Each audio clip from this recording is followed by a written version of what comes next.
What is up, everybody? What is up? It is another West Coast Wednesday, and today we are having a special guest today, which is I'm very privileged for him to being on the show, and it's going to be kind of like a get to know who this man is to my is that my left, and what he is about and everything. So I can't wait to get in the story and just talk about how it all started and just his journey that he's on right now. And, he's with Fourth and John. He's a writer for them, and he does a whole lot more that we're going to get into.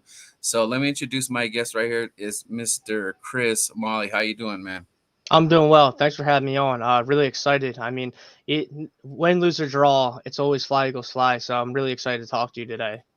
Yeah, so we're definitely definitely going to get into that. And right now, so where are you staying right now? Where are we at right now?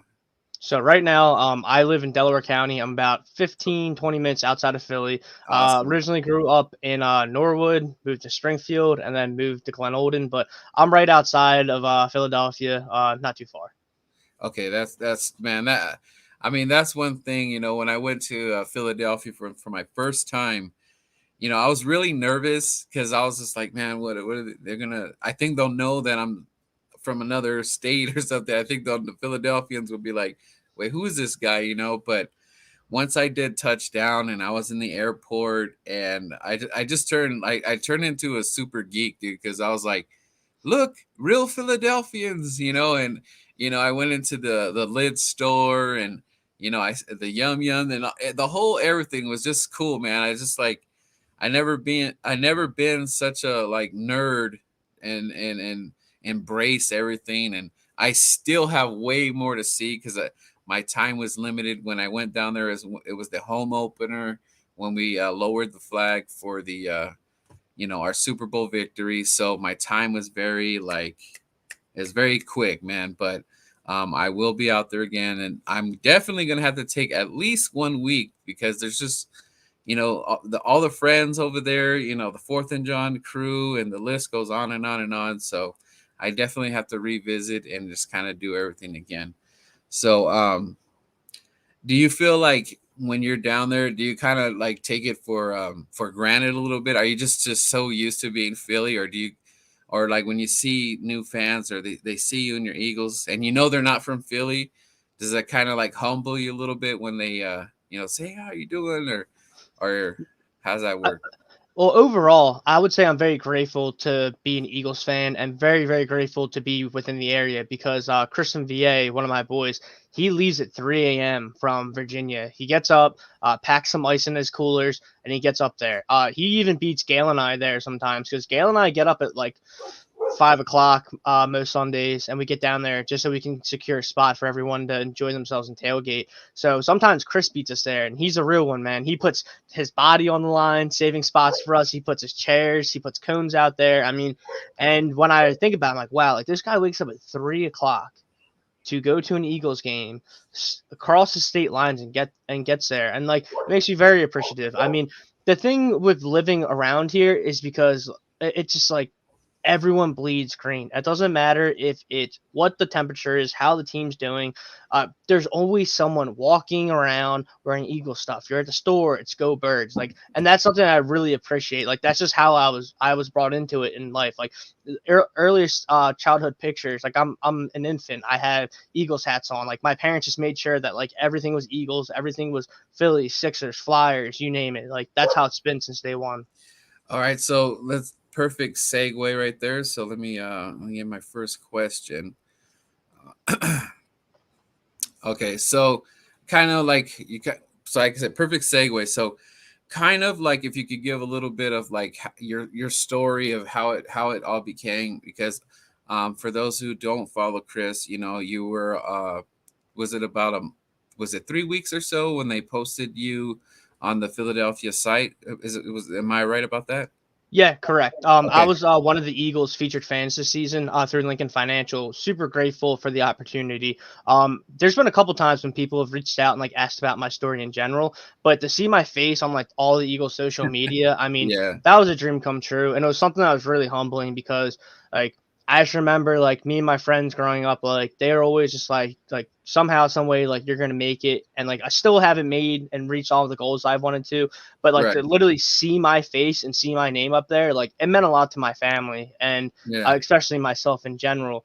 But overall, though, I mean, I just a quick synopsis from the start. My brother and I, we're not blood related, but we're both adopted from South Korea. We're brought into a huge Eagles like fanatic family. My dad used to work at the vet. He gave out tickets. He used to even sneak in all my uncles and like all of his friends when the 700 level and all the crazy stuff was going on. My dad and my uncles, they've had season tickets for over 35 years. Never missed a game.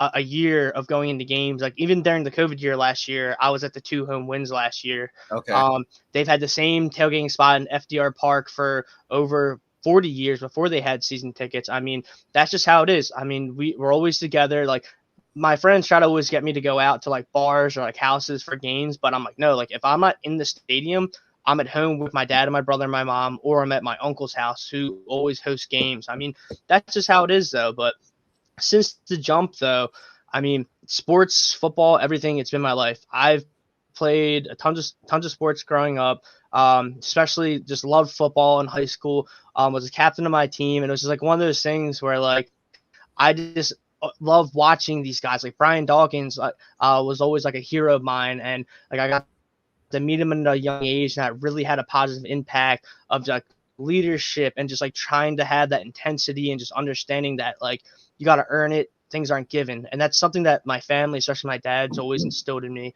Where I've always wanted to lead by example, be there for people. And the thing with the all the Philadelphia sports teams is like everyone knows that like at my age, like I'm in my early 20s, like I'm very spoiled because I got to see a Super Bowl after not too long. I got to see a World Series. The Sixers, the Flyers, the Eagles, all these teams have been pretty successful in my lifetime.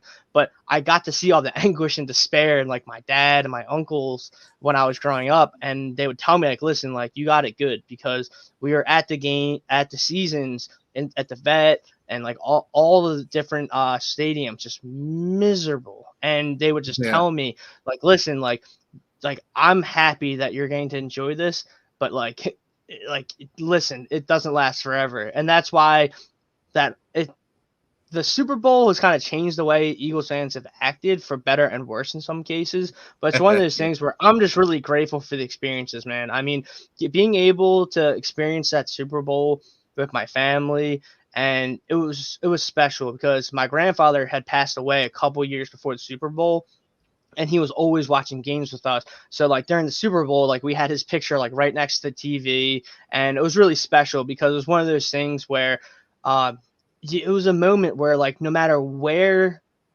people were, if they were whether they had passed away or just weren't with you watching the game, anyone that you've ever cheered on the Eagles with, you felt like they were with you that night when the Eagles won the Super Bowl. It was really special. And just to get into like another quick part of the story was like I was going to Westchester. I was on the track and field team. I was actually ready to be a teacher. I was graduating, and right prior to the Super Bowl, two of my really close friends passed away from cancer. It was Oh man. crazy, and it just made me think like life's so short. Like I can be a teacher whenever I want to be. Like this Eagles team and this like the city just means so much to me. I'm gonna go out and try to go after a goal.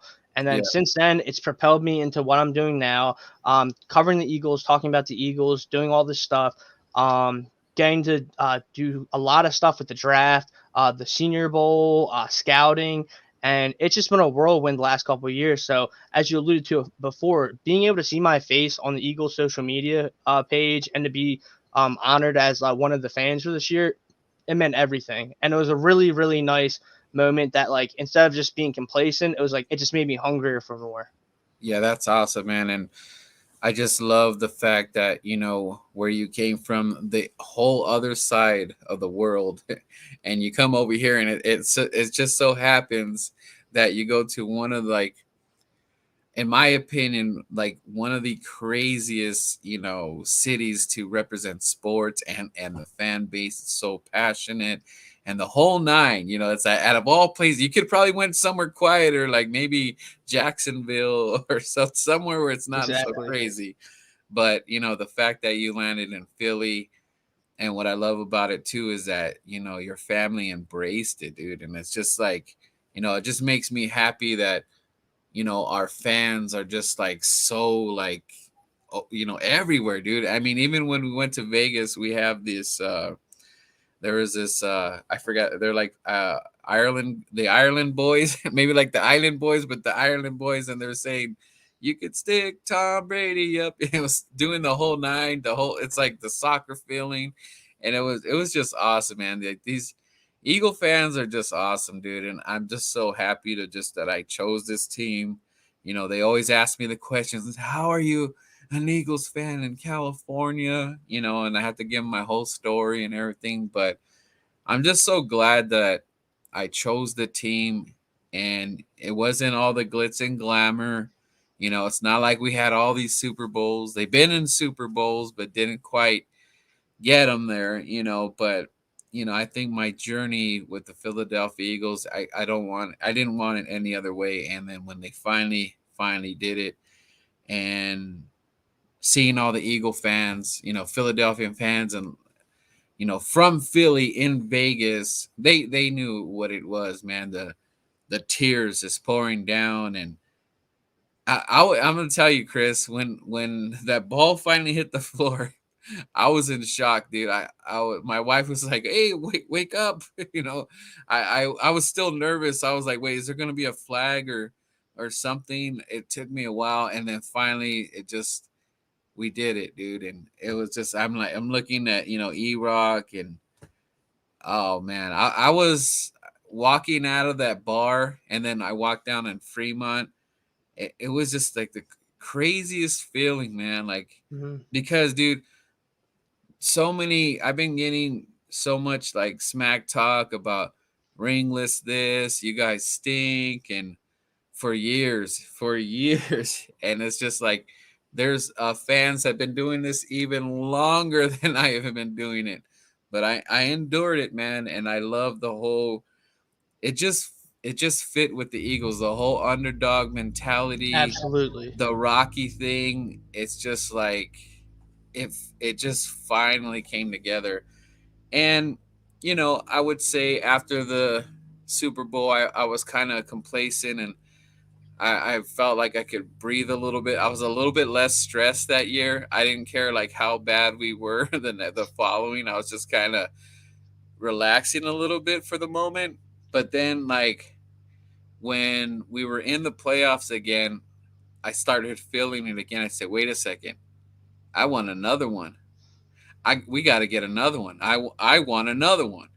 So that's kind of when my mindset changed. Like, dude, no, we need another one, and I'm still with it. Like, it's like Kincaid said, like, once you had a taste of the champagne, and it was good. Like, okay, we got to do it again. So, um, and okay, so another question. So, do you know exactly like when you decided to go all in? Like, is there a memory or something that had happened where you're like, dude, I'm Eagles, dude?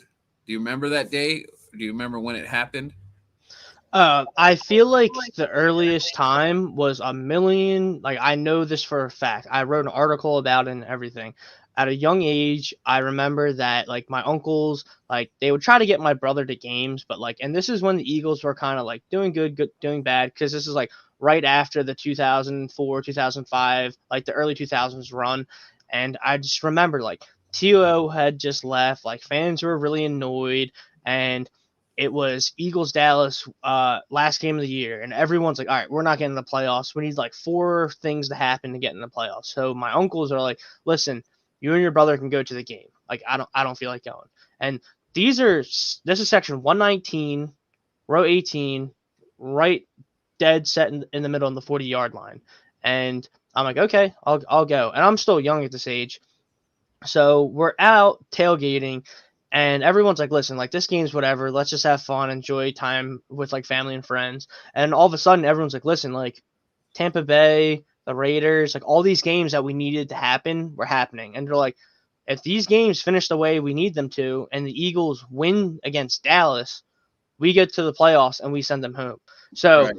the whole day became like it was like a movie. Like people were going nuts. You could feel the energy in the air. And then as soon as you found out that everything happened that needed to happen for the Eagles to win and get in, like the stadium was nuts. Like people were going crazy, going up the stairs. People were sprinting to their seats. Like, and my brother and I were still young, and like we're like we get into our seats, and we sit right behind Dallas's bench. So like I learned about 90% of my vocabulary now just from that game alone, just from hearing Eagles fans yelling Yeah. at Tony Romo, yelling at Jason Garrett. Like it Right. wasn't even Jason Garrett back then, sorry. But it was just like it was crazy. Like it was one Right. of the craziest days of my life. And then when we beat them 44-6, I was like, I want this feeling again. Like Yeah. I'm like whatever this is, like this team, this fan base, this city, like this is special. Like it's something that you can't explain to people. You know how it is. I mean, like Yeah. you were there at when they raised the Super Bowl banner. Like this city, the reason why Eagles fans are so passionate is because this is a blue collar fan base. These are people that wake up at the crack of dawn. We're construction workers. People are cutting meat. People are washing people's windows. Like these are people that they can only afford to make ends meet and then get Eagles gear and get to maybe one game a year. These aren't people that are going to vacations in extravagant places. They're going down to practices with the extra money that they have. They're going to Eagles games with the extra money they have. They'll maybe make a trip to Seattle to go see Jason Kelsey, but that's it. So we care that we have now it's 17 games, but we have 16 weeks a year where you're like, listen, guys, like I'm committed to you 365 24/7 for the Eagles. Can you for 16 games give it your all? So yeah, we're going to be passionate and frustrated when the team doesn't go out there and compete. But that's the thing though, we just want your all. And that's why it's like, as a fan, I've always been all in. I'm very passionate. My mom cannot stand being near me when games are going on because I'm into the game. Like it's crazy because I get probably crazier at home than I get in public at the games, just because I'm like if people saw or heard what I said at home when I'm at the link, like I'd probably get thrown into a jail cell. But I'm telling you, man, like it's been all in since that Cowboys game, but like seriously since day one. Like my dad and my uncles, they made sure that like I've just been like in on the Eagles. Like it's everything. Like people always wonder like when I wear something that's not Eagles or Philly sports related, people are like, "Oh, is that a new shirt?" Like, no, I've had this. Like I was trying to keep you on your toes. That's funny.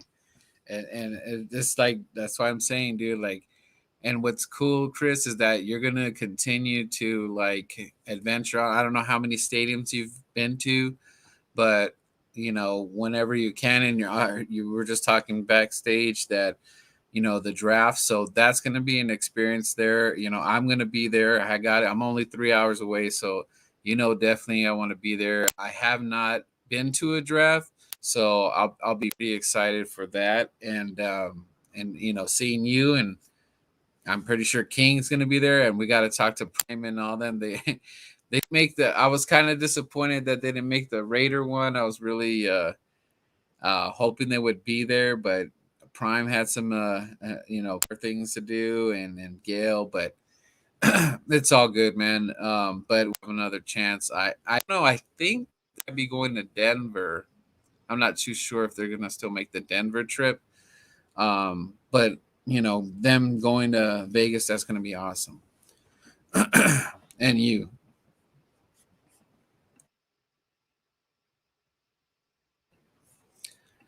All right. What's your favorite memory with the Eagles? That was a great memory too with the beating Dallas. Yeah, that Dallas game is definitely one of my earliest and favorite memories. But Yeah. probably my favorite memory in general is just the whole Super Bowl year because just to Okay. outline it. So I just remember that this guy's name is probably a curse word on here, but I just remember Wentz's rookie year, like he did enough where like you get a little excited and you knew that the team wasn't that good. But I don't know what it was, but going into the 2017-2018 season, I really liked what they did in the offseason. I loved Chris Long. I love getting LeGarrette Blount in there. And I just saw the draft class and I said, there's a little bit of promise. But for some reason, I just remember, like, I was telling I remember writing about it. I told my uncles, my dad, my brother, and this is my senior year of college. So, like, it was just a great time in life right now. But I just kept bugging everyone. I said, I don't know why. I don't know how. I think we're going to go to the Super Bowl this year, and you can quote me. I'm positive I have a bookmark tweet of this. And I just remember telling people the year before we won, I was like, there's something about this team. Like, I think that they're going to go far this year. So Right. then as it gets rolling, I just remember, like, and my best friend and I, we lived with each other this year, and he was telling me, like, he's like, we're not gonna win the Super Bowl. Like, he's like, dude, like, I just don't know if we're gonna get to see one in our lives. Like, we're just a tortured fan base. And as the season kept going, like, it was just like I'm like, dude, like we're rolling, and then the Wentz injury happens against LA, and everyone's like, I hate you. You built my hopes up. Like you made me think, like you made me believe that we were gonna win. And I remember posting this. I'm like, Nick Foles is still gonna take us to the Super Bowl. I'm like, I'm telling you. And then when it happened, it was like the greatest. Like that's the best memory that whole year because it was just like a whole like microcosm of life. It was just like Oh yeah. not giving up, like keep fighting, and like it was just such a great group of guys. Like and through all the adversity and everything, like I just remember like it was crazy. Like the Jay Ajayi signing that one Yeah. morning, that was crazy. Like everything that happened. I mean, Wentz on an MVP pace going down. Foles comes in. You have people in WIP asking for Sudfeld after the Oakland game. Yeah. It was pure insanity. And one big reason why it was my favorite memory of the Eagles, my roommate, my best friend John, he recently passed away last summer. And I that whole year we lived together, we experienced all those games together. So that's something that I really hold dear to me. Like this is the first season, Eagles season that I'm experiencing without him. And his dad's a season ticket owner.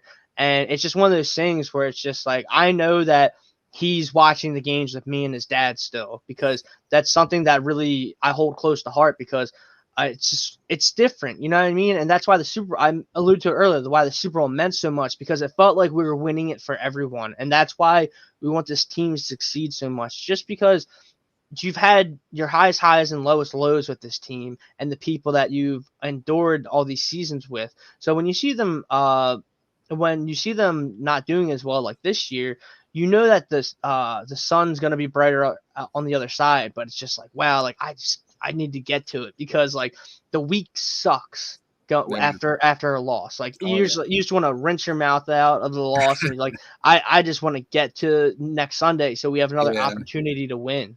Yeah. It definitely it sucks, man. I try to learn how to cope with it, but it's so hard to not because we take it so personal, Oh and yeah, you get so frustrated. We can go down the list and why did Derek Barnett do this and why is Gannon not dialing it just man it just eats at you. And with that, Chris, comes the frustration with the fans, and we're going at it. I'm kind of playing devil's advocate here with Jalen Hurts because I was all in it, so I'm critiquing him very, very hard because if this is the guy for the future, I gotta make sure like I dot my I's, cross the T's to just go all the way in, and it's very hard to do it because the coaching staff, I know they're rookies, and we can go on and on about learning and stuff, but sometimes it's like this NFL is so fast. It's just like, what have you done for me lately? Is it fair? probably not, but it's just that, like we said, I'm not used to being this bad for this long. I'm not. I can't. We just finished the whole Doug Peterson thing, which now that I'm looking at it, and Carson thing, I just think that we're kind of going in a direction that I don't want to go to, and I think I'm fearing that, like, especially with Howie, which we'll get into that. Um, okay, do you have any favorite super fan? Even if it's not like even if it's not a Birds fan, is there any like crazy NFL fan that you just, man, this guy is ridiculous? Hmm. Favorite super fan. Um, unfortunately, was his name Pancho? The Punch for the the Bills? Uh, Bills fan, Pancho who Villa. unfortunately passed away. He was Yep. awesome. I mean, that guy Yeah. brought the energy.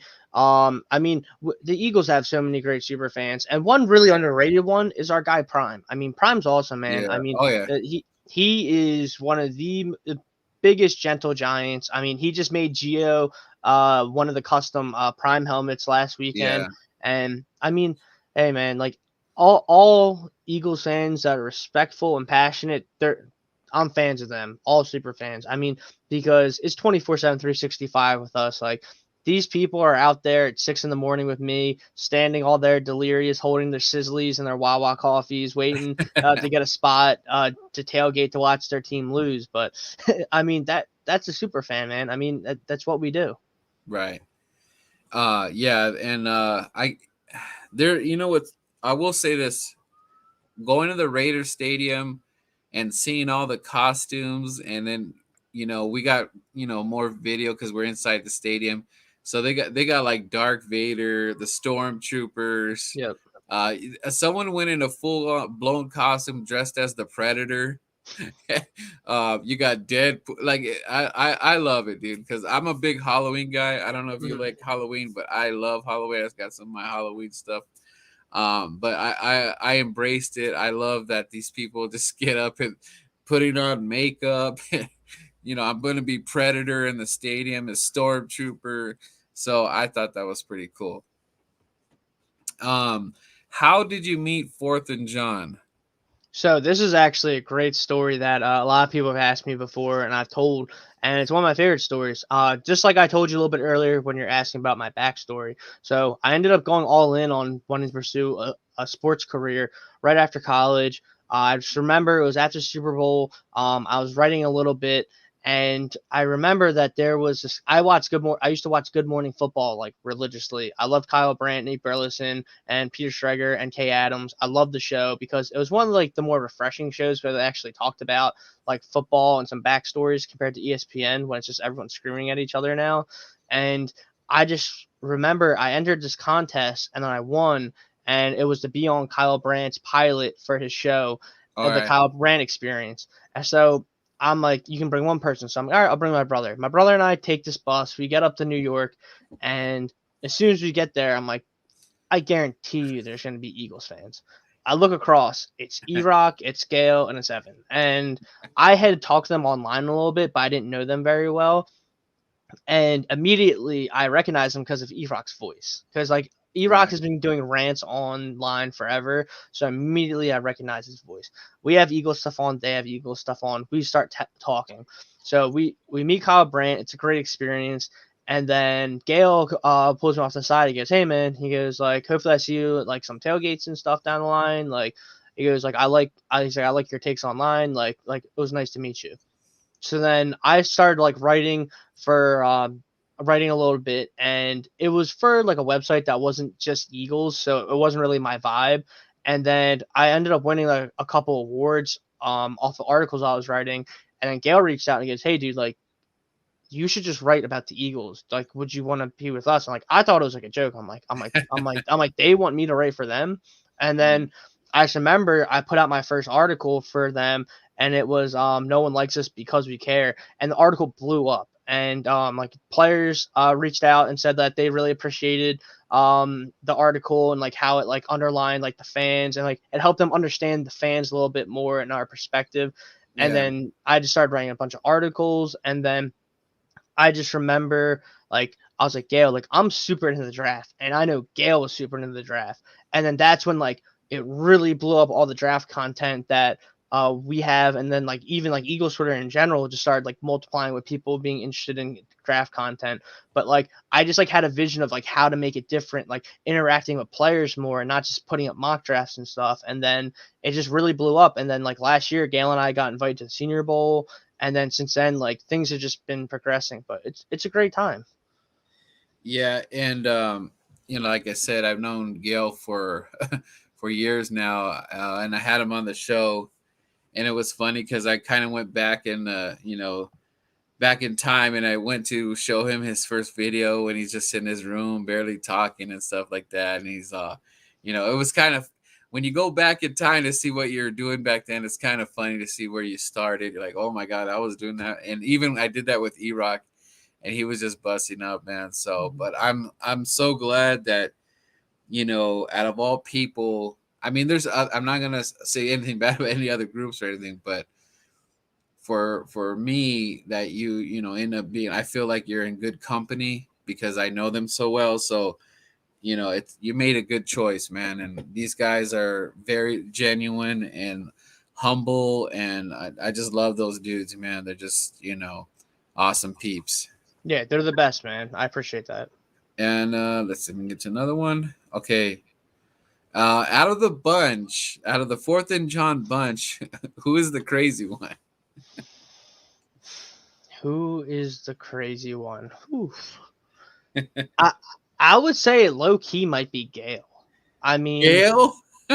because like you don't think about because Gail and I are the same. It's either me or Gail. It's not Ev. It's not Prime. Because Prime is just like gentle giant. Like he can get loud and but like that's him. And Ev's kind of just like oh whatever. Like that's like he can get, like we all get annoyed with stuff inside the game. But like Gail's the guy that only sleeps for 1 hour the night before a game.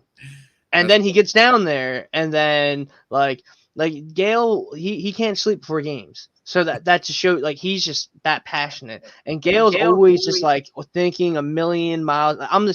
That's why Gail and I get along so well. Like him and I are the same person in so many ways, and we always talk about that. Like we're always like just like doing this and that and this and that. And like Gail's staying up painting like 80 people's shoes the night before a game. Like he was doing Natalie Eganov's shoes before the game. He was doing JT's salute to service shoes before the game. And then he's like, oh, I gotta make sure that like Gio can like get to the podcast okay. I mean, get to like and all this, and like he's like, oh, like I gotta do this and that. Like Gail was saying on our show the other day that he was like falling asleep during the Chargers game, so he had to go get ice cream because he knew there's sugar in it, just for that little bit of kick of caffeine, I guess. And then he ended up dropping the spoon, and then he had like pour beer. Like Gail, like no one's crazy, but Gail definitely is like he's wired like me. We're probably the craziest. Like 1 hour sleep, gets down there, tailgates for like 8 hours, and then ends up like at a random cheesesteak place in Delco after him and I departed, and like it's crazy, man. You were saying, hey Gail. And the bags have been in your possession the whole time? What? Have these bags been in your possession the whole time? What? Gail, wake up! They just scored a touchdown. Oh, dude, that guy, man, he needs to get some sleep. He slept for 12 hours the next day, but then nights before the Eagles games, he can never sleep. Yeah, that's. Yeah, he's crazy, man. But that's why you gotta love Gail, man. Mm-hmm. All right, give me your top 5 Eagle players, and I know it's like it's very hard to. It always kind of goes over, but try to do your best, man. In any particular order. Top 5 in no particular order. I mean, Dawkins is automatically on there. Automatically on there. I would go Dawkins. I would have to go Reggie White, Randall. So I have 2. So Dawkins, Randall, Reggie White. I have 2 more. I'm trying to think of that Super Bowl. Oh, BG. I had to put BG on there. That's my guy, dude. Yeah. And then, this is so tough because it is. I know who it's between. It's Elaine or Kelsey, but okay. I would. It's either one of those because I have not spent as much time with Kelsey as I have with Lane. Because Lane, I have met over 4 times, and Okay. he is the man. Like I was actually at a club in Philly, and we ran into each other, and it was funny because it was the week after we were at the Eagles Autism Challenge, and he recognized me, and it was really funny though because he's like, geez, you guys are everywhere, like it's Eagles fans, and it was so funny though because like I'm at this club and I look up the stairs and all you see is Isaac Sayamalu and Lane coming down the stairs. And I'm like, wow, like these guys are gonna get mobbed as soon as they get into this place. And like, but Lane is just a gentle giant, man. I mean, like that guy, and he's just been special. He's gone through a lot of adversity, but yeah, definitely Dawkins, Randall, Reggie White, um, BG, and then I would say Lane, but Kelsey's right there too. Yeah, Those are probably my 5. you know what, speaking of Kelsey, and those are great. I know maybe I should change it to top 10, but I'm trying to narrow it to 5, but it's It's super tough, tough. man. It's very tough. But what I love about Kelsey and what I see in future is like and I think E-Rock was speaking about this. I mean, he was saying like basically he could run for the mayor or something and he would Yes. probably win. He would win by a landslide in Oh man, Philadelphia. it's cool. But stories like that, and it is a small world because in my hometown, Corona, California, we go to this pizza place called Lamppost Pizza. Very good pizza. And my friend Lou Bird, he had bumped into some people there, right? And they're like, yeah, that's our boy right there, playing for the Eagles. And then he was like, well, who are you talking about? And of course, they're talking about John Dornerboss. So they were living out there in Corona, California, and it's just so funny. And also got to meet David Akers over here because he was at one of the churches doing he speaks at churches and stuff like that. And I got to meet David Akers, but it's just like it is so cool and humbling. I'm not all the players might not be like that, but the one players that get it. Yeah. I don't want to be like over, if you see Lane and you're like, oh, Lane, and you're just kind of giving them that, hey, you're giving me the creeps already. Calm down a little bit. Yeah. But the ones that get it, like you've seen them and he's probably, hey, what's up, man? Exactly. I love that type of feeling where you don't feel too weird about it or something like that. Yeah, And real quick, not one of our favorite players, but you mentioned him earlier, Derek Barnett. I have a really, really great story that people watching and listening are gonna love to hear. So, it was it was my friend Andy's birthday. So we're at Xfinity Live. It was like all my friends there. I was home from college, and we all met there. And I was with my best friend John, who I alluded to earlier that passed away. So this story Right. always holds so much. Like this is one of our favorite go-to stories. Like when we tell people about him, like this is a great story. So it was right after the draft, and we're Xfinity Live, and I'm like walking past the bathroom, and I see this guy in like a black Eagles jumpsuit, and I'm like, that's Derek Barnett. And like all my friends are just like, dude, why would he be here? Like this and that. I'm like, well, he played for Tennessee, Right. and the Nashville Predators are playing right now. I said, maybe he's just like hanging out, watching a game of people.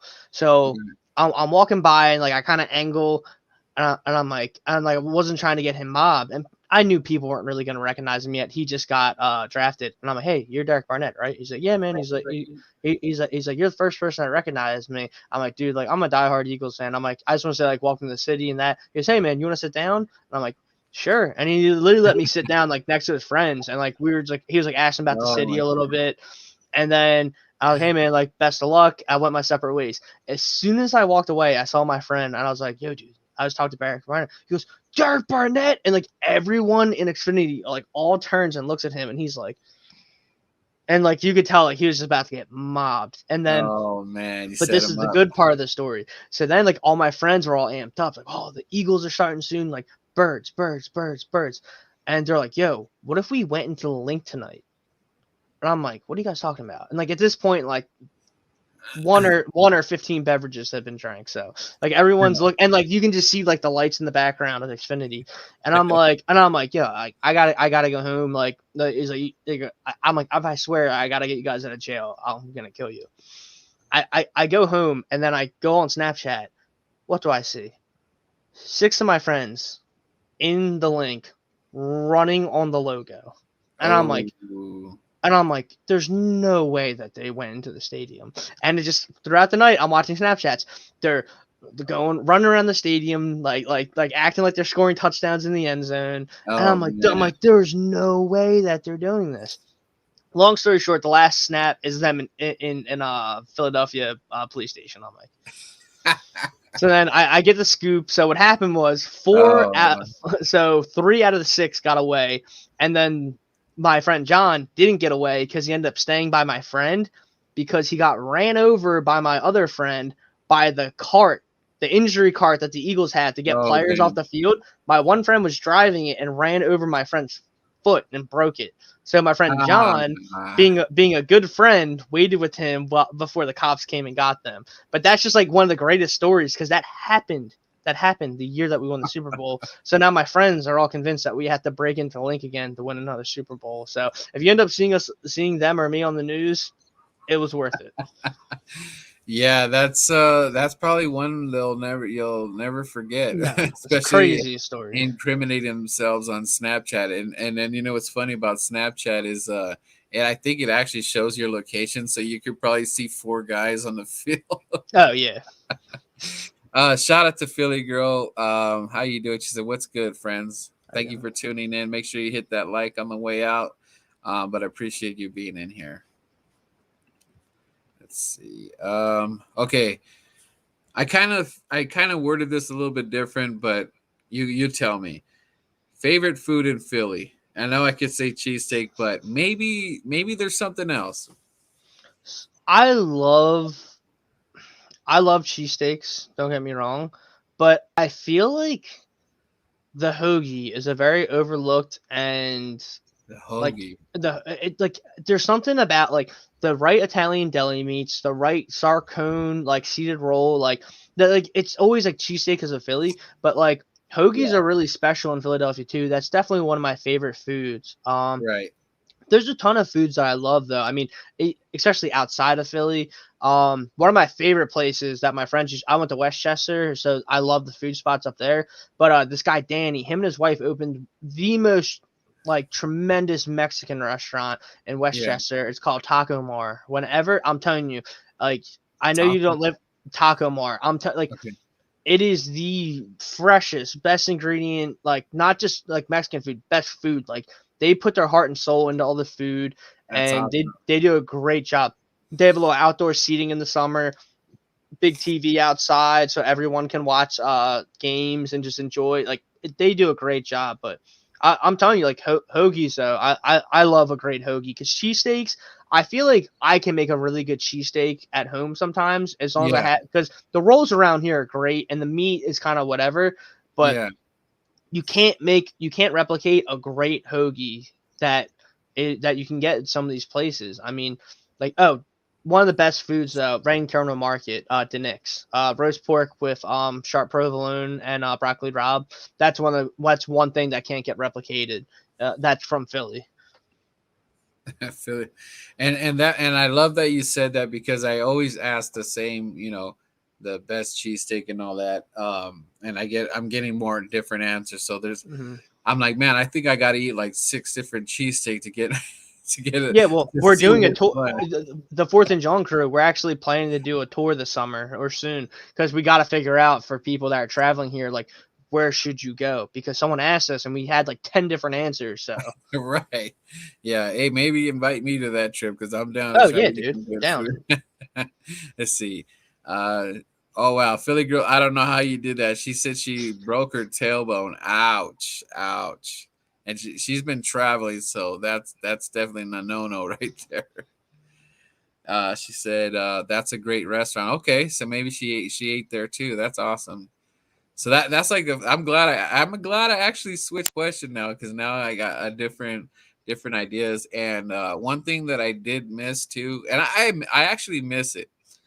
I got to spend a little bit of time in a Wawa, and I wanted to try all these foods and everything. But for the limited time I was there, it was pretty cool, and I was getting some of the tasty cakes, and I was like, dude, I got to take some of these back to California. So I was like, I wonder if I'll get in trouble through the airport. So I brought a couple tasty cakes in my backpack. So I'm like, they got to try this stuff, man. It's so cool, man. That's why I love Philly. All right. Okay, let's talk about your fundraiser and how that became about real quick. For which one specifically? So I actually I believe it's the one I saw it. I think you put it on your Instagram, and I okay, actually found you on Instagram, so I sent you the friend request. So I forgot what it was. I okay. think you went So on Instagram. there's two main fundraisers that I did this summer. The first one of the ones that Gail and I do every year. I do the 5K for the Autism Challenge for the Eagles. That is one of my favorite events of the year. Everyone around the area should really do it because you get to meet a ton of players and it's for a great cause. You meet a lot of great people, but in general though, it's a great day though. I mean, you get to like how rare can you just like walk around Broad Street, Pattison, around like thousands of Eagles fans. It's a great experience. We raise hundreds of thousands of dollars, even That's millions every year for that. But that's the fundraiser that you're alluding to is the one that my friend John that I was talking about. That was for him. He was a teacher. He passed away at a very young age, unfortunately. And the fundraiser that we had initially was going to be for his family, but his family was like, "Hey, like we're okay. We don't really need the money. We'll be okay." But John he was a teacher. He was very passionate about helping the inner city kids around Philadelphia. So our whole idea was we didn't really get to have too much of a memorial or ceremony for him. And it really, and he was a big part of our lives and the community and everything. So he was on our softball team. So we ended up doing our own ceremony at our softball team. And then we had a fundraiser and benefit for him, which ended up being one of the most special nights of all our lives because we had hundreds of people come out to it. We got donations from the Flyers, the Eagles. Mark Zumov did a promotional video for us. We got food from Conchi Bakery. Tina and them are great. Tina brings all the tomato pies and everything to the tailgate. They're a very special group of people. But like all these local businesses, and it's just amazing that like people that I've talked to maybe one time or just like they just knew who I was, they could just tell how important this event was to me and passionate when I talked to them in person or on the phone, and they immediately were like, listen, like we'll help in any way. Levante Brewing Company donated over like $5,000 worth of beer. Bud Light sent a bike, a cooler. They sent like we had so much food and drinks for everyone, and we just had so many cool prizes. Like it was just an amazing night, and that fundraiser was one of those things where like the reason why I love like the Eagles fan base and why I love my community is because people rally around each other.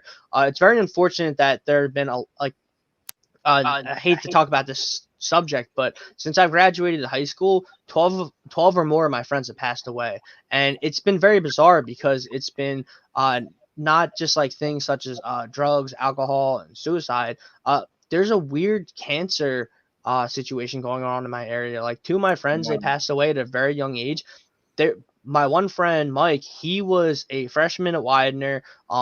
Great football player, one of the smartest kids I've ever met, just the nicest kids in the world. His case was like one of 40 in history, his type of cancer. And my other friend, Nick, he was a goalie in lacrosse. He was going to William Jesuit in West Virginia. He ended up having 12 tumors in his brain before he was even 21. Like it's just like man. it's just crazy. Like and it's just really unfortunate, but it's something that really drives me because like I just feel like these guys are just like living through me and like my dreams, and it just keeps me really driven. And that's why the benefit and everything was so important to me, because I knew that if John was here, he'd still be teaching and helping kids. So it meant a lot to us to help these teachers and kids out, because we gave $100 to 10 different teachers this fall, and then we're going to be giving scholarships to kids every year. We raised over $16,000, and we made and we had so many cool things. I mean, we had Eagles tickets to the Chargers games were donated.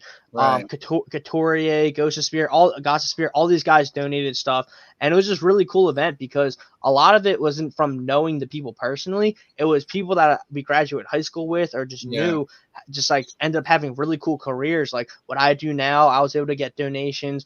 Kelly that I went to high school with, she works for the Flyers now, was able to get donations. So it was just something Yeah. that was really special. That whole, and we made a really tough situation. We made the best of it. I mean, we're helping people out, and we're just trying to pay it forward in his name. Yeah, I would love to attend one of those and just be out there because that sounds like a great thing. And I don't. Do you know who Philly Bird is or Philly Bear? He's a like a I'm super pretty fan. sure. Yeah, yeah, yeah, Yeah, yeah. yeah. He passed away just recently due to COVID, and he's one of. I mean, it's just he's one of these Eagle fans too that he kind of motivated me, and he has the hashtag Be the Change and all that. He's gonna along with Kim that she's they're doing their fundraiser, and basically it's just to help these kids that are less fortunate, and if it's buying them shoes and stuff like that to play in sports. So I'm gonna be working with her, and just I just love it, man. It's because like you said, rest in peace to everybody that passed. You're kind of like working through them, and it's very important that you're doing that, and you could see the results of like everybody coming together. So it's a great thing that you said, hey, I got to do this stuff, and that's why I think it's very important that people get to know who you are and what you're about. It's not just like, oh, I'm a fan and I go to a game. It's like way more than that, and that's where like the whole family thing and the special friends and the bonds that you meet, and anybody that you meet, and like players that meet you. I'm like, when I see you taking pictures with all these players, it's just it makes me happy, dude. Like I'm like, Chris is doing his thing, man, and I'm pretty sure it means a lot, dude. Like you're taking pictures with these guys that are putting it on the line right there in Lincoln Financial. It's the coolest thing. So um definitely, if I have any influence, once my channel gets the numbers going and everything, I would love to just, share the message and possibly be joining with you, man. So I love anybody that's doing something to help, if it's autism or awareness, whatever it is. I'm all for it, and but I'm glad that you're part of it.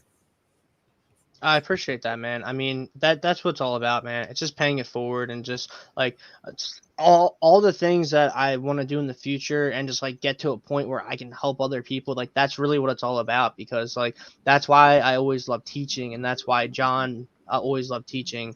It was just because like there's life's always gonna be hard. There's gonna be more downs than ups. But like just being able to see like a kid smile or just like be able to help someone out, like seeing like that's why like I'm such a huge fan of Gio. I mean, him and I have done so many events Right. together. Gio and I were at the Chris Long Foundation raising money for families without water.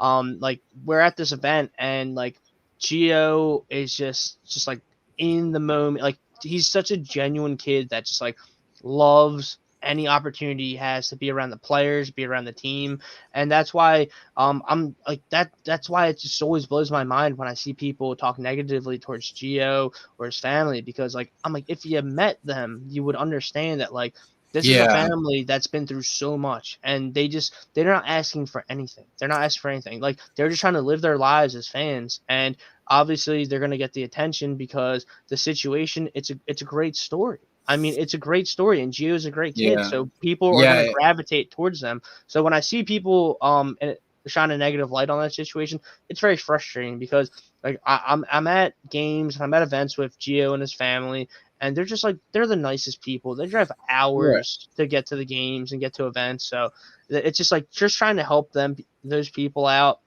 in general. I mean, like that's what, how it is. It's all about paying it forward.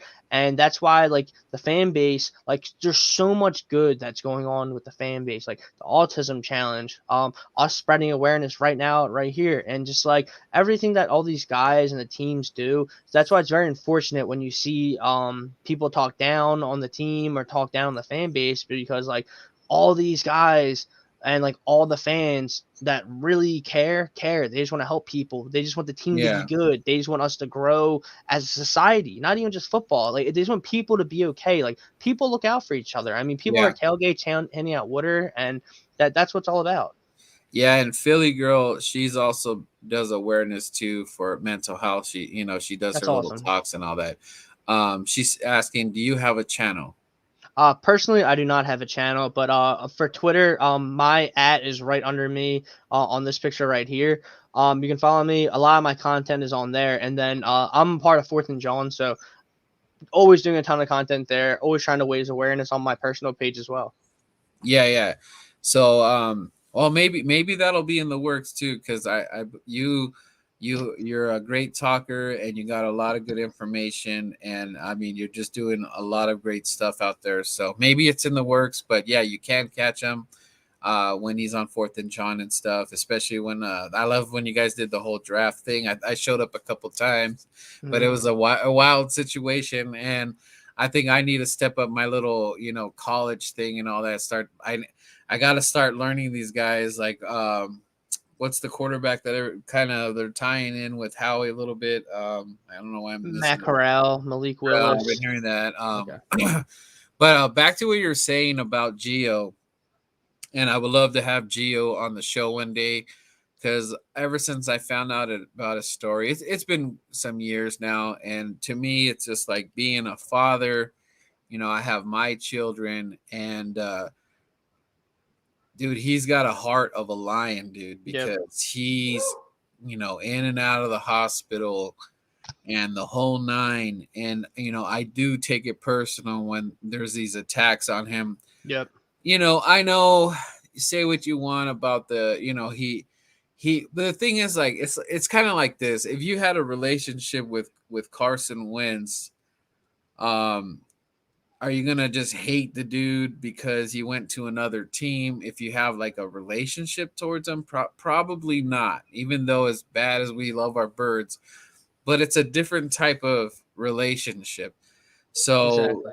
the YouTube content creator that decided to go all in on him, I thought that was a damn shame and travesty. And anybody that jumped along and tried to crucify the parents and all that, I don't know what to tell you, but you have a big problem. And like I said, I've been following Gio for some time now, and it's just nothing but love for what he's been doing from where he started. And like I said, I don't think anybody has this strength that this kid does. This kid is like the definition of strength, man. And then also what comes out is his parents. So for you to say negative stuff about his parents or anything pertaining to Geo, that just speaks of the character of yourself. There's Exactly. there's no room for it. And if I had to talk to Geo about it, I would just let him know that, I always tweet to him that, hey, the Birdman security, we got your back over here on the West Coast. And anytime if you're out here, I'm a phone call away. Just like, I mean, if you need a ride or something, I'm close. I got the time to do it. Like, I picked Gail up from the airport. Say, hey, I got you, man. I was the Birdman Uber for the Fourth and John cruise. So anytime you're out there, we're close by, dude. I'm that's the type of guy I am. I'm not Yeah. just Same goes this way, man. I'm not just a guy that just, I'm talking to talk. No, I actually, I go out and do these things, and, the fan base is just great, and everybody is just accepting me for me. And I'm just so happy to be a part of this community. I'm so happy that you're part of this community. And it just goes a long way, man. All right, let me see. Let's see. I'll connect on Twitter. Love what I'm hearing from this guy. See? I'll make sure I follow back. Thanks for tuning in. Appreciate it. Number 976 on 4th and John. Okay, sweet. Yeah, they're almost to 1,000. I can't wait. We got to celebrate. Celebrate time. All right. I know we're already. How much time you got left, Chris? I know we're closing on an hour. I got time. I mean, we still got to talk about the actual on the field products, though. I got some time. Okay, I will rush through these real quick then. Your favorite jersey that you own? Oh, this is tough. Because the real favorite jersey that I own is right here, but I can't really talk about. I can talk about it, but fans don't like that it's a Wentz jersey, and it's really because the story that's around it. Okay. My actual favorite jersey is probably my signed Zach Ertz jersey because I got Okay. it signed for him this summer. Right, like I've had it for 3 years and I've been trying to get it signed. So the fact that I got it right before he left means a lot to me. And like Zach's one of my favorite people and players. Like it's actually Zach's high school jersey. So when I saw Zach and he saw it, he was like, "Oh, like dude, I haven't seen that jersey in in forever." And he signed it and it was great. But this jersey though, it is it's like a limited edition Wentz jersey. I got it before the Super Bowl year, and the reason why it means so much to me is because it's a misprinted jersey, and that's how I ended up getting my hands on it because it says Super Bowl on it. That's it. And like my friend's dad's like, "Hey, like no one wants this jersey. It's cursed." Like, and he goes, "But for some reason, I think that you'd want it." And I'm like, "I think they're going to win the Super Bowl this year, so I'll take the jersey." So then when I had it on, and then he got hurt, and everyone's hopes went down. Everyone's like, "What the hell? Like you cursed the team, you like," and like all this. So then when we ended up winning, the jersey is so special. And when I met Carson, it was at the 5K and I didn't have my jersey on. I said, "Carson, like I'm gonna be at the softball game. Can you please sign it? It means a lot. I swear it's like one of a kind." Of course, I go to the softball game and there's like lines and lines of people trying to get his autograph. But then I remembered my friend's dad is the head of security for the Eagles. So I'm like, "Hey, Ed." I track him down. Like, "Yo, Chris, what's going on?" I said, "Carson said he would sign this jersey," and he goes, "Oh yeah, no problem." So I watch him and he walks it over to Carson at Citizens Bank Park at the softball charity event, and Carson looks at it, he goes, and he looks up and he's like, "Whose jersey is this?" And then my friend's dad points to me in the stands and he goes, "Oh, he remembers me." And he goes like, "Yo," like he goes, "You weren't lying." Like, and he signs it and I got it back. And like, that's why like that, like obviously people have their opinions on Carson, but like that jersey means a lot to me because like I associate it with the Super Bowl season. And just like that memory, it was hilarious. Like, cause everyone's like, "Who the hell are you?" Cause they're looking at me, get like a jersey handed to security, taken right to Carson and then back to me. So that's why that jersey meant a lot to me. I mean, at the end of the day, you know, I'll just go on real quick with Wentz. I was really disappointed, but I don't know if maybe all my anger shouldn't have just been on Wentz. I'm kind of, that's cool. Yeah, it literally says Super Bowl. That's awesome. It's definitely like it was like a misprint, and like no one wanted it because they thought it was cursed. I mean, maybe he's cursed, but the team wasn't that year. Right. Shoot, what was I saying? I just forgot. You said your anger towards Wentz. Sorry about that. Oh, yeah, no. I know when I seen the thing, I was intrigued by that sticker.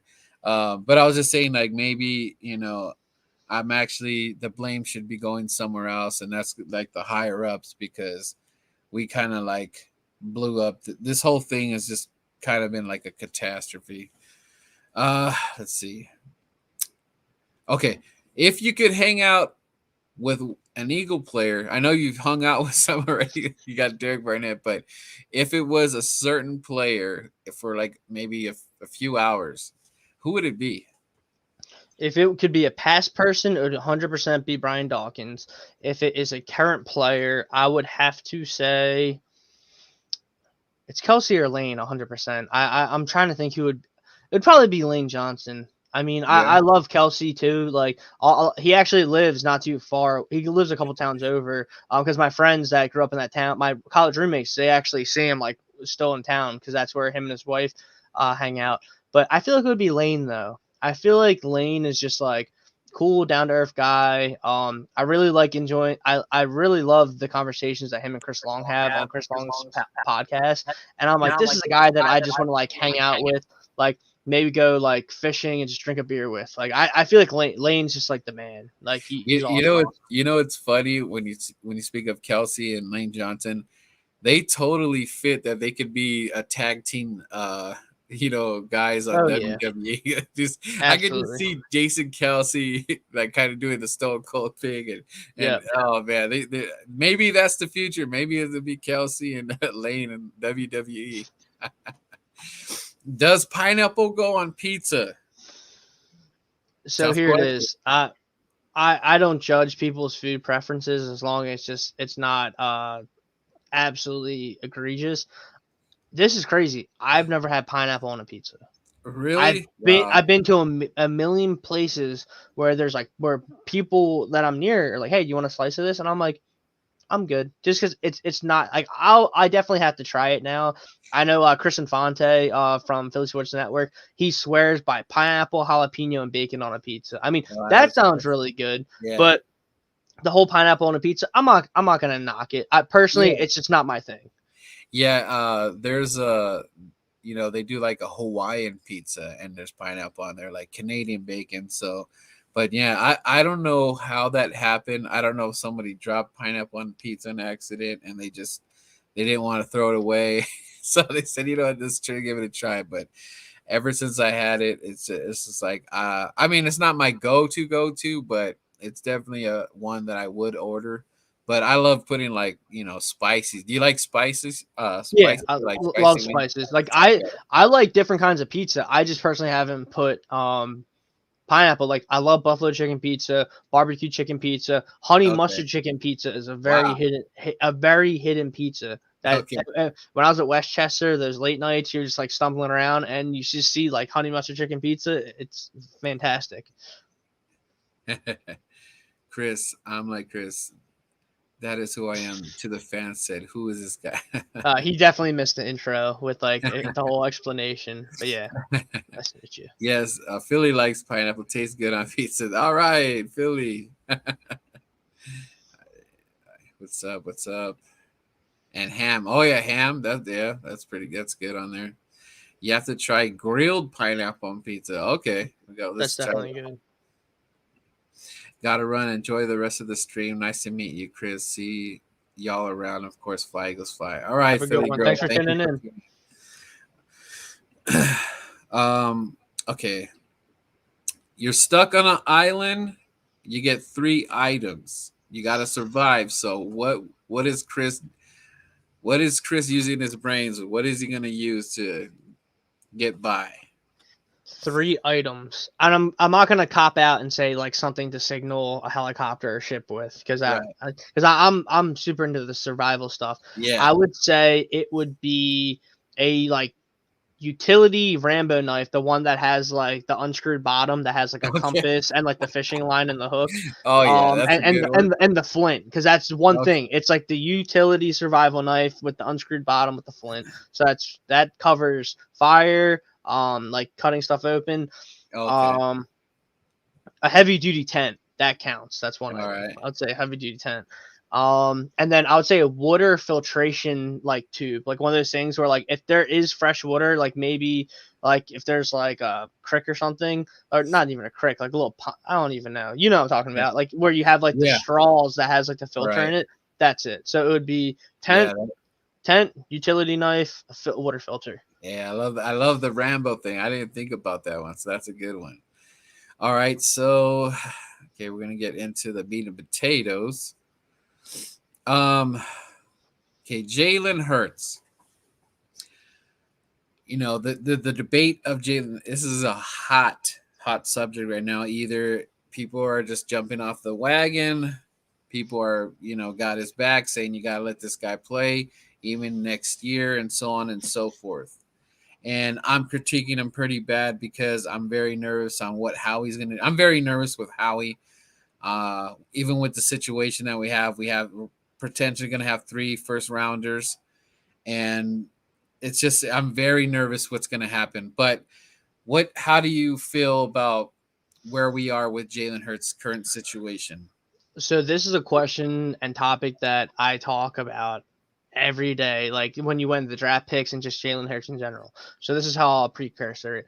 I was a huge fan of Carson Wentz. I do think that the situation soured to the point where he was no longer going to be able to stay here with the current front office. I feel like Harry Roseman and him butted heads. And there's a lot of like background information that has been disclosed about the situation. I mean, and this is the Yeah. thing though, like, and sorry to talk about Wentz when we're talking about Hurts, but like Wentz didn't say a single word. He let the media kind of like put words in his mouth at the situation, and now we see him doing pretty well on Indianapolis. And maybe that's just the way the story was supposed to go. He comes here in the beginning, helps us get to a Super Bowl, leaves, and then ends up going somewhere else with his career.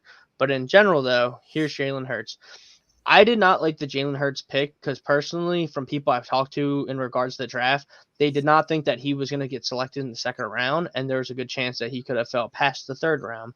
Right. And one big thing is this was a team that didn't really have the luxury of taking a quarterback in the second round, especially when you had guys like Logan Wilson and Jeremy Chin for the taking right there in the second round. And Jeremy Chin would have been a game changer for this defense. He's one of the better young defensive players and defensive backs in the league right now.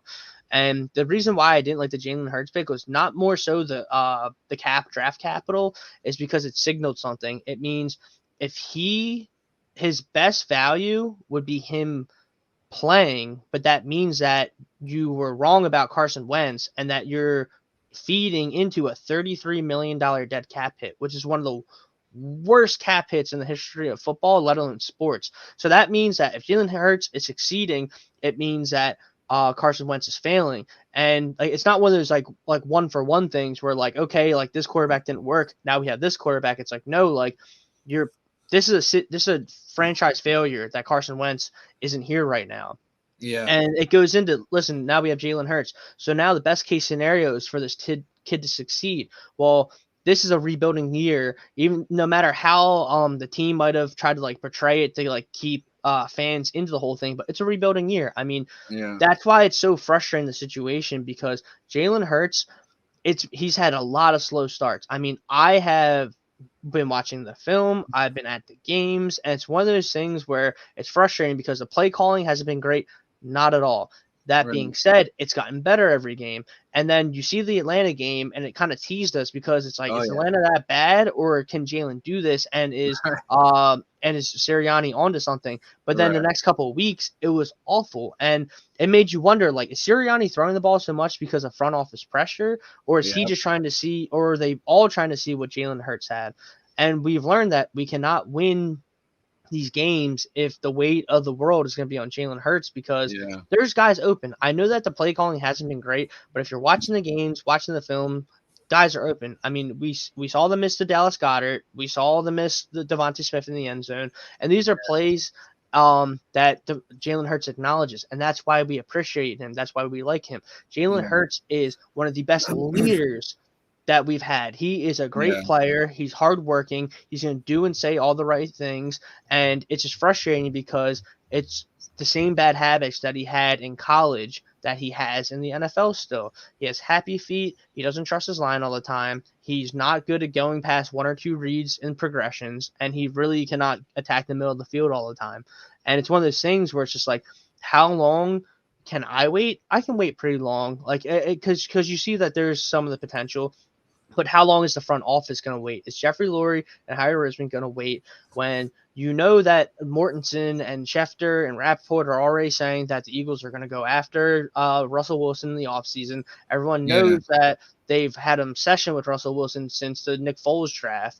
And it's one of those things with Jalen Hurts is like, you see this guy that has all these late starts. Like, I think Jalen Hurts in first half of games has been awful. I don't care what anyone says. If you're watching the game and just watching what's unfolding, he's not being successful in the first half of games. That's just how it is. And then he comes on late, which is good because you want to see that progress. But you need to get to a consistent level if you're going to be an NFL quarterback, especially when these guys are open, because we can talk about Quez Watkins. We can talk about Jalen Reagor. We can talk about all the other receivers besides Devontae Smith. But even Devontae Smith has been invisible in the offense some weeks, and it's not because of him. If you're watching the games, these guys are open. Dallas Goedert disappears for some periods in the games. It's just because Jalen's missing them on the field. These guys are open, and then it's a whole mess of things. And the biggest thing with the Eagles is context and just realizing that more than one thing can be wrong.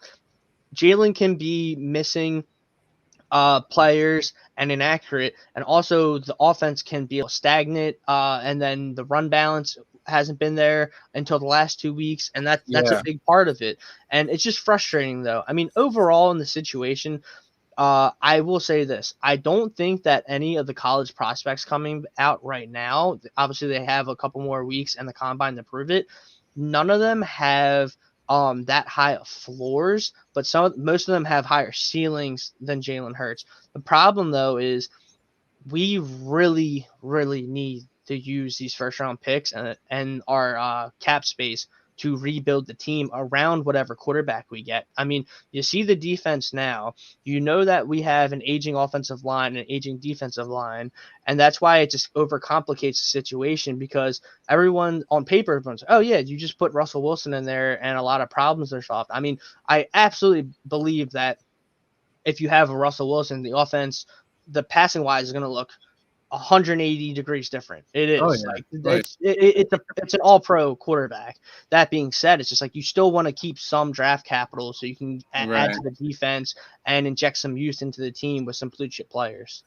Yeah. So I'm definitely with you with what you said. And the thing is that people get, upset a little bit because I'm critiquing them so hard. And it's because we don't have that much time. I believe we don't have that much time because I'm putting my Howie Roseman, and it's funny because this is what I kind of have this is what I have Howie Roseman, and then here's Jeffrey Lurie, looking at everything, and then this is them, trying to figure it out basically. So I basically labeled them that, as a, inside joke and all that, but it just kind of feels like that sometimes. But with Jalen Hurts, being under the microscope, the way Nick Sirianni I feel like we kind of got duped a little bit here because of what he was saying coming from the Colts, and we're supposed to have this. I was excited. I was like, dude, we're going to run. We are going to run. And then what happens? We don't run. I mean, I believe we ran a little bit on Atlanta, and we were kind of using our O line and paving them. I was excited. Yep. I was extremely geeked and excited, right? And then the Niner game happens, and it just seems like we just fell in quicksand, and we're still in. And we're kind of doing this. We got to point it somewhere, right? But what I will say is that with all that's going on, I see E-Rock sending, pictures of empty seats. And I could feel that the fans are they're not appreciating what's going on. It's it's kind of like negative. And even when E-Rock was in Las Vegas, we were about to score a touchdown. I don't know if you saw his tweet, but the guy was reading the newspaper, not Yep. kidding that that just tells me that the fans are just we're not into it, right? So the bottom line here is that Jeffrey Lurie, I feel, is going to look at the bottom line. Jeffrey Lurie is a businessman. Him having fans not showing up, other fan bases are showing up to the stadium, like sort of doing a takeover, not like a full takeover, but they're showing up. San Francisco being one, Chiefs. I'm hearing what's going down over there. So Jeffrey Lurie, at the end of the day, has got to ask himself, what is the bigger? Does he need? Does he want to sell the fans this or something like that? Bringing a Russell Wilson Russell Wilson gets over here. I'm excited because I know the potential of what he can do and what we could build off of it. Who doesn't want to see Russell Wilson in the NFC East? I don't want to see him in Washington or the Giants. I want to see him, if it's any team, it's got to be my team. Because who doesn't want to see Russell Wilson versus Dak Prescott? A lot of the things that Jalen is not hitting on, I feel Flacco could have done it, and I feel the Tiger King Minshew could have done it. he's not like overly impressing me. I know what he can do as far as running, but I also feel that they don't even design enough plays for him.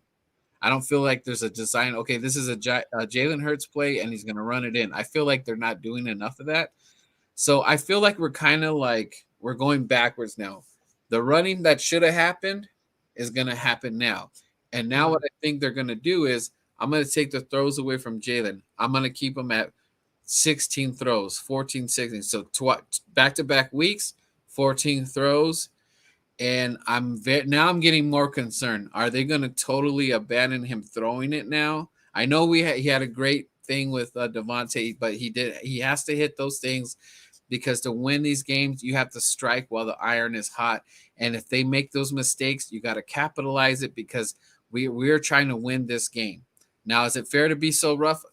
I mean, like I said, he's under a microscope right now. Everything we are watching, every single thing, because you're trying to tell the fans that this is the guy. Okay. So I got to make sure we go all in and watch everything that is happening. And even you feel it, you understand what's going on.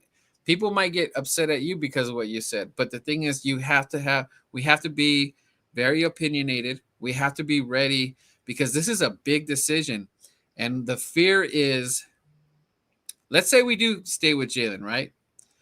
My fear then is how are we going to blow it with the drafts because we refuse to get a linebacker?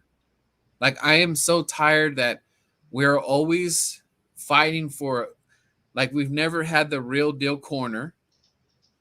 And the other thing that I don't like, Chris, is that we take away from our leaders that are here.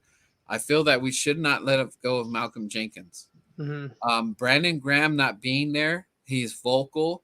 He has what Brandon Graham does on the field is it's a presence. And for some people, the defense feeds. I've seen it. You know what I'm talking about. There's something there that does something with that defense, and even with Malcolm Jenkins being there. Malcolm Jenkins, he might not have the greatest numbers, but what he does do is like he makes stands. He makes that team. I just don't feel that there's this vocal leader in the defense right now. I love what Avonte's been doing. I feel like Avonte's been kind of really stepping up. And then we got Hargrave. Fletcher's just kind of getting on his own. I know he's having his issues. You know, people want to say, oh, they wanted to get rid of him. He's not going to play good, blah, blah, blah. But he's his own. Fletcher Cox, I'm not worried about. He could take care of himself. But the thing is that how he does so many questionable things, it's very confusing to me, Chris. And especially that he's going to have this power once again in the draft. Let's say, you know, we could not, maybe we don't get a quarterback. Okay, that's fine. But if you don't do anything with quarterback wise, you got to nail this draft. This might be one of the biggest drafts. It is. There's no question, because any other GM in the league would die for this, because you have potentially 3 first-round picks, and then we're going to have over probably $45 million in cap space, and you already do have a solid team here. And the thing, though, and like that you're alluding to, is like you're saying, like, we don't have Brandon Graham to be on the field. We're missing Malcolm Jenkins, and it's because right now the defense doesn't feel like a unit. It feels like there's a couple guys doing their jobs, but it feels like a bunch of individuals that just aren't meshing together, because if they were meshing together, we wouldn't be getting gouged for the run like we are. Or if we were meshing together, like, we wouldn't be letting up all these chunk plays. And I understand that it's not on all the players. A lot of it has to do with Jonathan Gannon as well. But a big thing is we have one of the highest paid defensive lines, and they're getting no pressure. In some games, no pressure. Because if you let Justin Herbert stand back there for 3-4 seconds, someone's going to get open. It doesn't mean Slay sucks. It doesn't mean Steven Nelson sucks. If you're trying to cover Keenan Allen and Mike Williams all game for 3-4 seconds every play, you're not going to do it. And that's the thing that people need to understand. Everyone helps each other. If the defensive line is doing their job, then that helps the cornerbacks. If the cornerbacks are doing their job, that helps the defensive line get a little bit more time. And it all goes into each other. And just back to Jalen real quick, it's like everyone wants him to be good and to succeed, because that's best case scenario. That means you don't need to get another quarterback. But the problem is, like you said, there are throws that are out that are there to be made. I understand that the skill guys are not the best of the best. I understand that the play calling is not the best of the best. But when I'm at these games and I'm watching film later and I'm just seeing things that he cannot do that Right. every other quarterback, including some backups on other teams, can do. And the problem why he dropped in the draft is because teams knew he's not as good as a runner as a Lamar Jackson. He's not as good as a passer as the majority of the league. And that's why Right. he was in the gray area and fell all the way to us in the draft and could have fell further.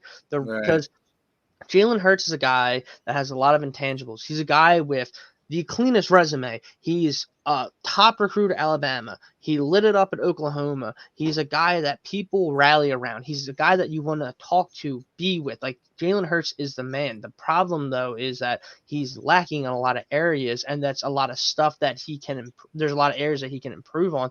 The problem is, for the most part, I don't know why people are saying he is excelling in a lot of areas. He's just not doing it yet. And a lot of it is the footwork and mechanics. He panics and he reverts back to the same things that he already was doing in college and earlier this year. I mean, the Goddard throw, that's one thing's like, okay, like he got ran into, I can see it. But the Devontae Smith play, that is like one of the worst, like the worst footwork I've seen from a quarterback in the NFL this year. Like there was breakdowns when there's quarterback experts saying like they haven't even seen people have footwork that bad. Like they don't even know what to call it with some of the Right. things that he's doing. Because if you watch his footwork and his body language and his posture on the touchdown to Devontae Smith in the middle of the field, you're like, wow, like if he can find that range and be consistent there, you have something with that. But then you see him throwing the ball behind Devontae Smith. You see him throwing the ball over Dallas Goedert.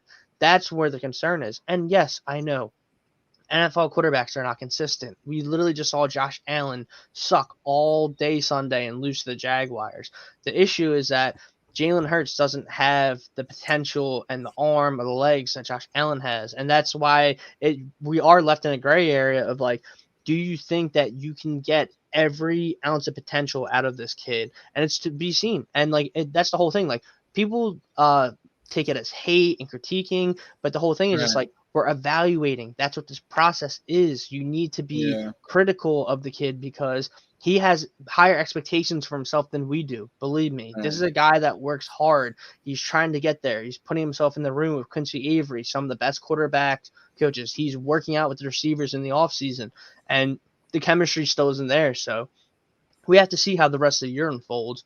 But I agree with you that it's crazy how some people are like super positive and high on a lot of these performances when it's just like, and like some of the numbers, but it's like a lot of the numbers are all coming when the game's out of hand, and then it's just like just stat That's filling true. stuff. Yeah. And it's just like I feel like the progression is not there, and I can't really go crazy over 14 passes. I can't. It's just the ones that I felt he should have nailed. People are saying, well, he got hit on that pass to Goddard, but I was like, he had more than a second left. He could have made that decision sooner. And then if it hits him, he drops it. Okay, Goddard, you dropped it. What's up, dude? Then. But those are not the only two plays that have got me to where I am with Jalen. There's plenty more. Yep. When I was at the Raider game, even Kincaid, we were so upset because you remember we're way at top, so we could see who's wide open and stuff. Yep, So it's that's like, how it is for me, man. Like I'm yeah, right there at the 45 in the second deck, and like you literally see like everyone's ripping on like Quez and Jalen's like where have these guys been? Like they're wide open. yeah, And like and then you see Jalen like spinning in the pocket and no one's even near him. And it's just like yep, those are the things that just drive you crazy. Cause like you see the potential in flashes for sometimes, and then you see that and it's just like, what's going on? You know what I mean? yeah. And the other thing too is kind of weird was when the pocket does break down, and you know how he does the one read and then he goes to his right. Everybody knows he's going to his right. I mean, Yep. it was rare that he went to his left and actually threw it. I was like, whoa, what the hell just happened? But he's gonna go to his right. That's what I've been seeing. But the thing is, when he goes to his right, I don't feel that the receivers are coming back for him because, Mm-hmm. he'll be out there for a good few seconds, right? And then what does he do? He's either going to try to run to go out of bounds or something, or just going to throw it, sail it, right? So I don't know what the coach is telling me, like that something has to change when it comes. You can't continue to just go to the right and that's it, and nothing happens. Like I don't know what's going on with that, but when I do see a lot of the breakdowns and I look at his pocket, like I was counting when he had like almost 5 to maybe 6 seconds, and he didn't know what to do, and I was like, that's you have more than enough time to make a decision, you know. Probably one of the most egregious plays was the one that Greg Olson like literally was laughing on the broadcast against Carolina. Is when we had a free play and they went off sides, and he Yeah. was rolling to the right, and Quez Watkins is wide open, and he threw Yeah. the ball out of bounds by like 3-4 yards. And Yeah, Greg Olson was like, "You can't do that." Like because it's a free right, play and you throw the ball out of bounds. And then there's other plays where like the play against Detroit when it ended up helping us because they called the penalty, but he literally ran out of bounds, and then he like right. didn't realize he was out of bounds and threw the ball away. And the commentators like what is he doing? And they're like, well, luckily he did go out of bounds because then it picked the flag up because the play was dead. But it was like stuff like that though. Yeah, but if you got to run, let me know, man. But I got a this couple is more minutes. okay. Let me get one of the guys had a question here. He said, question up to the point. What three Charger rookies have impressed the guest the most? Slater, Asante Samuel, and Oh yeah, Santi for sure. yeah, but Slater's been unbelievable for you guys. I'm trying to think. Is Kaiser White a first year player? Because I'm pretty sure he's a linebacker from West Virginia. I just kind of forget what year he is. But Kaiser White's been really good for the Chargers. He You is a and no. He's third year. you know what's kind of funny too is that I'm still kind of a little wishy-washy and feeling that I feel like I wanted Asante here. I mean, Oh yeah. I love Dickerson, but at that time, I was like, can we just got that corner? And then when I see him kicking ass on the Chargers, it just like how you did it. Dude, I wanted JOK Oh yeah, I remember. Notre Yeah, Dame because dude, yeah, like the first 4 weeks, he was the number one rated linebacker in the league. Not rookie, number one linebacker. And then what is this going to 22 draft? Have 3 first round. Who are your must? Not sure I processed in the first. I mean Kyle Hamilton from Notre Dame is like one of those can't miss guys. I mean, that's the reason why this draft's so interesting because the only position that isn't really great is quarterback right now. Obviously, these guys can develop a little bit more, but like there are so many cornerbacks, safeties, linebackers, defensive linemen. I mean, Thibodeau from Oregon is probably going to go 1 overall, the edge rusher. So that's going to be really interesting. But like these guys are special though. I mean, Leo's really good. Elam from Florida, this corner is really good. Ahmad Gardner from Cincy, like Derek Stingley from LSU. I mean, the list goes on and on and on. I mean, Aiden Hutchinson. Like there's so many players that Howie literally cannot miss with because right. there's so many of these guys. Like other than maybe a bad background that you have to comb through, like all these guys are like all SEC, all Big Ten, like all the best of the best. Like this is one of the best positional drafts in a long time, and there's linemen all over the place. Robinson, like there's so many linebackers, like it goes on and on and on. And now we talk about the man himself. Hey Chris, so is there any way that Howie's just not here this off season? Even let's say we don't win another game, hypothetically, is that enough for them to get rid of Howie? You would think it would be, but I don't know if it will be because I feel like he literally had the contingency plan with all these picks to say, hey, I look at all these picks I accumulated. Like I basically stole this pick from Miami. Like let's see how this pick goes. And then if you see how that pick goes, are they going to give him 2 or 3 years after that to see if the pick's worth it? So it's really tough Yikes. because like maybe Laurie is saying like, hey, you need to get a quarterback already. Like, because that Laurie loves his quarterback. So maybe he's not impressed by Jalen and he's saying, listen, you got to get Russell Wilson or you got to get one of these top guys in the drafts or you have to go to Roseman. But Do you it's, believe do you believe in that theory that I'm hearing that Jeff and Howie they want a passing offense? yes, absolutely. I do believe that. Like 100%. like Okay. 100% no doubt. Like from people that I know, like I 100% believe that. So, I mean, so how does Jalen save his job? Because I don't believe you're going to get, a pass happy quarterback out of him.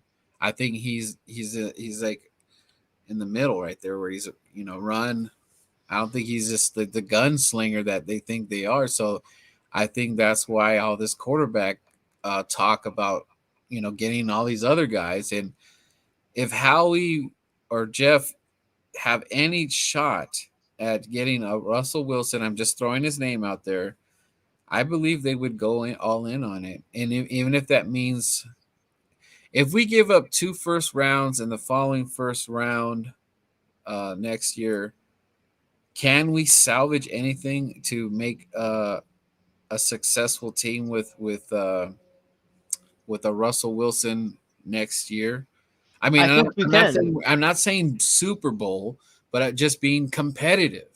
Oh yeah, I think you can, but you have to be an attractive destination in free agency because we're gonna have the cap space in free agency. And if you Yeah. look at this free agency group coming up, I mean, if you want to pair another like a legit like large X wide receiver with Devontae Smith, I mean, this is the year to do it. I mean, you're gonna Right. have Allen Robinson as a free agent, Devontae Adams as a free agent, Cortland Sutton, who I really would love to add as a free agent. Mike Williams from the Chargers is going to be a free agent. So Yeah. that's probably why they were reluctant to go after Odell Beckham Jr. other than things surrounding him. It's because they know that they have money. We just have to be a desirable location for people to land at. So my thing too is that for them to entice, I know you're. Let me try to get this question out, but for them Sure. to entice like a Russell Wilson, let's say, he does hit the market, whatever, and they bring him in for the interview or whatever, and Russ is like, okay, I like what you're selling here, but I want X here and then Y here, or something like that.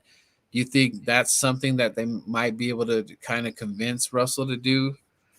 Maybe he just wants a change of atmosphere, or people are on the mindset that Russell has to go to a winning team or something. But if you're a winning team, that means you have a good quarterback already. So I don't know how that would work. And I also think that Jalen being under a Russell Wilson can only help him. But people get mad when I say that. But I think having both guys would be here and he can learn under Russell Wilson. I don't think it's a bad idea, and I only think it's maybe a 5-year window if you bring in like a Russell Wilson. But if we want to just sit back and wait and hope that Jalen is the guy, we just got to hope that we hit on the draft. But I feel that Jeffrey Lurie is kind of looking. I think I feel it in my heart that he wants that, knowing that Russ could pass it better arm than Jalen at this current times. No knock on Jalen right now. He's still learning. But at this current time and situation, I feel if they can get a hands on someone like that, or even an Aaron Rodgers, and I know people don't think that's possible, but if he can do that right now, it's just weird that we're in the situation. I feel, being that they said we're a pass offensive team, that they would go do it. I don't know that, or maybe I'm crazy. No, I don't think you're crazy at all. I mean, like Howie literally has been obsessed with Russell Wilson since the draft. He randomly brings him up in press conferences still Yeah. during the draft time. He's like, "Oh, like we just missed getting him." Like, and we ended up getting Nick Foles, which ended up working out for us. But it's one of those things where with Russell Wilson, it's like, is this the type of city that he wants to go to? Because you got to remember that he's married to Sierra and like she might want to end up in like a California type of place or like a New York kind of place where the market is like for both of them. But I don't think Philadelphia's a big marketplace, so that could make sense too. But in Yeah. regards to you saying like, hey, like him saying like, hey, like I if I come here, you need to get this and this, like We have the capital to do that, though. That's why it's so interesting for anyone, GM or player, to come here, because we're gonna have a ton of cap space, like a ton of cap space, and like we don't even know if we're gonna be moving any contracts over the off season. But in general, though, like the only thing that keeps players from possibly coming here could be the reputation of Harry Roseman. Like if a Zach Ertz or a Carson Wentz are like telling people like, hey, like from like just being honest, that's not the guy. Because you hear you've heard articles about Lane Johnson butting heads with him. You've heard with Fletcher Cox butting heads with him. Like other people butting heads with him. So it's gonna be interesting to see what happens. Yeah, and do you buy into that Russell Wilson won't also come here? Like say, he likes the numbers and all that, but they're saying Russell Wilson will not come here because our defense sucks. Do you buy into that? I mean, that's probably a reason why he wants to leave Seattle, because I know that he was very upset when they disbanded like the Legion of Boom and like got rid of a lot of those guys. But I feel like he could see the potential in our defense. I mean, like for the first couple of weeks of the season, like our defense was playing really well, and we still have solid pieces. I think that the only reason that would deter him from coming here is because we're in a really weird gray area when like the vets are aging. There's not a lot of young promise right now, except for a couple people. So it's one of those things where it's just like I think the O-line has promise right now. Though. I feel the O-line has a lot of promise. That's a big attraction though, because you already know that you're gonna have 3 really good young guys, and probably 4 really good young guys. I mean, I like Driscoll a lot. Dickerson, as long as he's healthy, he's going to be really good. Mailata's a stud. Dillard looked really good when he played. And Herbig has been good. And then you don't know how long Brooks and Lane are going to play for. But, I mean, most teams don't have this many serviceable, like, startable assets that we do. Yeah, and then and who knows, maybe because Dillard playing decent, his stock, I feel, went up. Because a lot of people were, even me, I was kind of like down on it. Brandon Brooks, I think it's kind of coming to the end of the road with Brandon Brooks, because he just can't stay healthy. And I love the dude, man. It's just that the health is just, and then Lane Johnson's health too. He's going through a bunch of stuff, health and then mental and all the things going through, so it might be, coming to the end of the road with those two. Kelsey or Kels, that's going to be a tricky situation. I feel kind of bad, because who doesn't love Kelsey? And, it's a tough situation. But I feel that there's a lot of promise in the O-line. I just really wish that we would get our heads out of our butts with the running game. I don't know why we had to wait for so long to do what we're doing and let Miles Sanders just continue to suffer and not play him. Mm-hmm. And that's another situation. Do we sign this guy to a big contract? Do we sign Goddard to a big contract? There's a lot of question marks. I don't know if we could sign him to big money because the performance is not there. The potential is there, but I don't know if the performance necessarily is there. What do Eagles seriously need to go into draft? Yeah, there's a lot of that right there. Fire Gannon there, and either Sirianni, you hire a better DC or you're gone too. Eagles need offensive tackle, Lane Johnson, and yeah, that's kind of true there. I would keep Dickerson at guard, honestly, because not to I honestly think that you with can find Malata, right? With Malata. Yeah, I like those two right there. No, but I'm saying in general, like centers, you can like look at Jason Kelsey, his draft stock. Like there are so many good centers. I mean, like Creed Humphrey in the draft last year, like all those guys, like they fall further in the draft just because tackles are a premium. Then it goes guards, then centers. But you can always get a guard center capability guy that you can draft, because Dickerson, you need him at guard because he can pull. Like, and that's huge. So, and especially because he's finally getting that I feel like he's getting that comfortability level next to Mailata. Yeah. I like seeing those. It's like King Kong and Godzilla on the left. Yeah. No, seriously. Like just two monsters right there, So, yeah, man, this has like been awesome. I know you got to go. let's do this again, man. And Absolutely.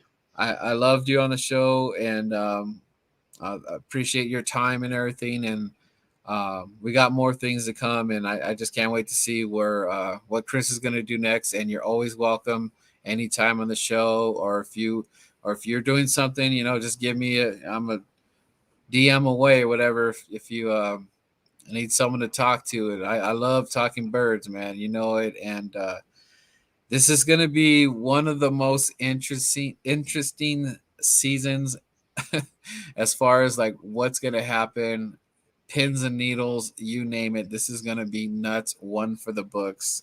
Oh, no doubt, man. No doubt. That's why, see the way this last half of the season and off season is gonna be. It's gonna be crazy. And can't thank you enough for having me on, brother. I mean, this it was almost 2 hours and it flew like that. It was very conversational. I love the production. You do a great job. I appreciate the questions. I mean, those were great questions. We hit on everything. I appreciate you letting me tell my story as well. I'm really excited. I'm definitely gonna hop on again, and excited for you to get to Philly eventually. And if Gail or just myself can get out that way, I'll definitely hit you up. All right, Chris. Thank you. And it's always Fly Eagles Fly. Make sure you guys follow Chris right there at his platform on. Is it both the same on Instagram and Twitter? I know on Twitter. I honestly forget my Instagram name. If you just look up my name, it will be on there. But I just put Chris Mallee. Twitter. Yep, Twitter's right here though. Yeah, I found it. So, all right, guys. I appreciate everyone tuning in. I'll catch you guys later. Have a good one. All right. Thank you, everybody who tuned into the show today. Great guest today, and if I missed your questions, we'll catch them later, man. But thank you, everybody that tuned in. It means a lot. Make sure you guys hit that like button, subscribe, get all the alert notification bell, and all the great stuff, man.